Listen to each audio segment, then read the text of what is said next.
No comments, going once, going twice? No. Mr. Mayor? Not no more. I saw in the paper now where, Mary Krause is retiring from the county. Is there any conversation going on between the county and the city, looking at those areas of services where meaningful consolidation could happen? And I was thinking in terms of, for instance, personnel, and that is, Peg, with all her experience, would be a natural fit in Wapsville, and just roll the personnel office from City Hall into Wapsville as well. But anyway, I guess my question is there any serious look at consolidating some services with the county or other municipalities or whatever? Yes. The city of Oneida participated in a process that was done at the county level to consider whether or not the assessment function could be effectively and efficiently consolidated at the county level. The conclusion was that it would actually end up costing more per unit that is assessed, because that was the way they measured it, than the current system. The city cooperates with other municipalities, including Madison County, the town of Verona, other municipalities. If we have a piece of equipment that they need to use, we'll let them borrow it, and vice versa. There are, in some situations, economies of scale that will result in less expenditure when you consolidate, but it doesn't always work that way. Sometimes it's more effective to not try to consolidate.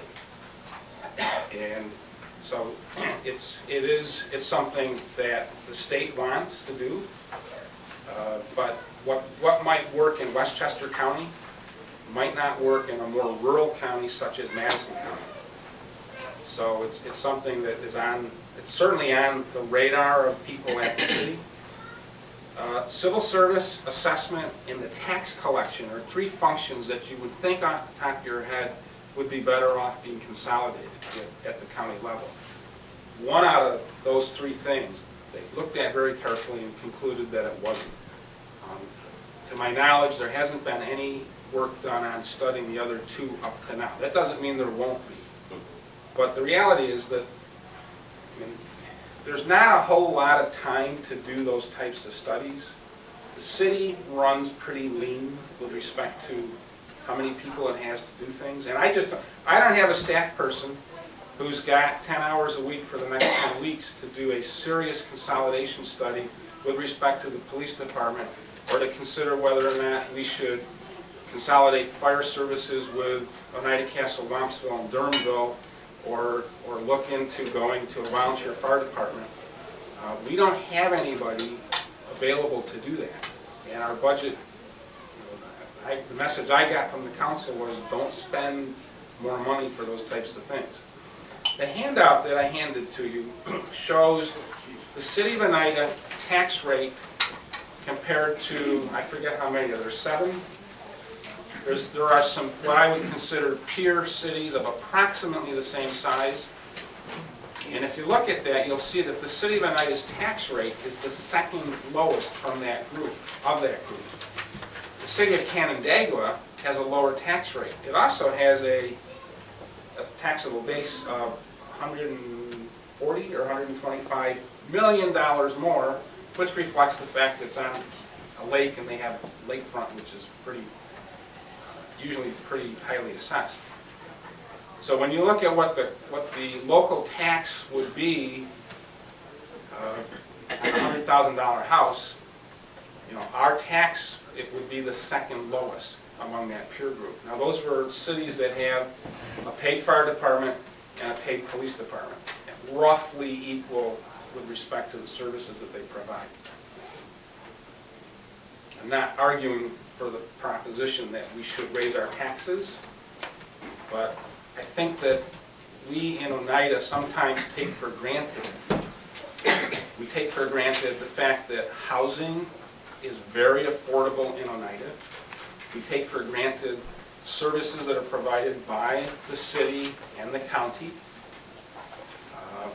We take for granted that it's, it's relatively quiet, we have a low crime rate, and sometimes, sometimes we just take those things for granted. If there are any other questions? Yes, Amanda? What's the latest news on the old Phillipson's building?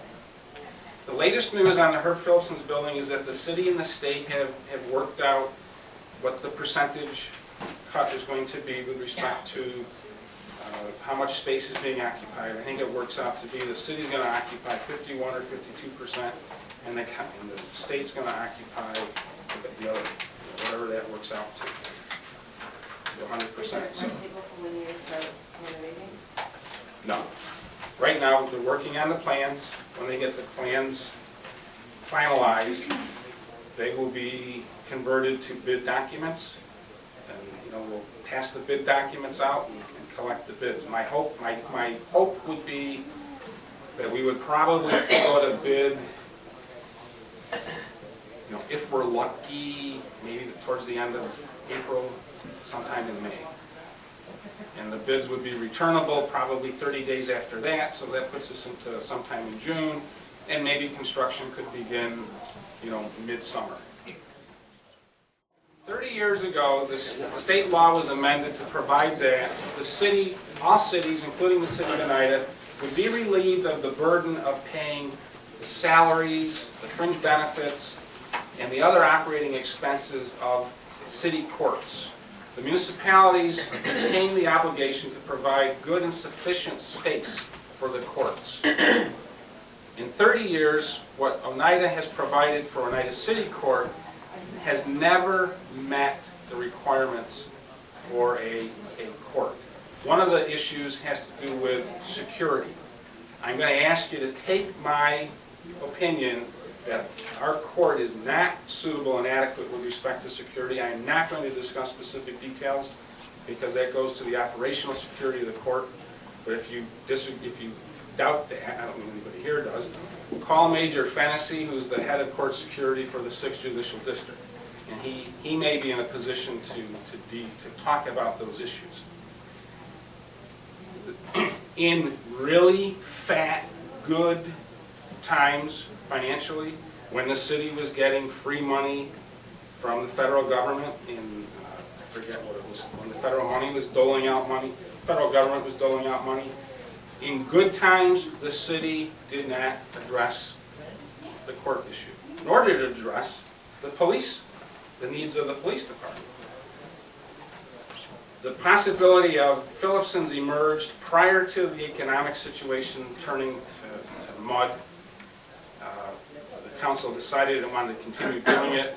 Every indication that we have is that our construction project will come in costing less in 2009 than it would have in 2008 or 2007 because contractors are really hungry right now, and the cost of materials is down right now. So we're going to be able to do this very cost effectively. The alternatives, we have a space problem. Now I invited people. I said, if you come look at the court, come look at the police department. Not one person, chief, after I talk to you, anybody contact you to look at the PD? We have an opportunity to solve those problems for the next 15 to 20 years at a cost to the city of approximately $1.2, $1.3 million, which is, even for Oneida, a lot of money.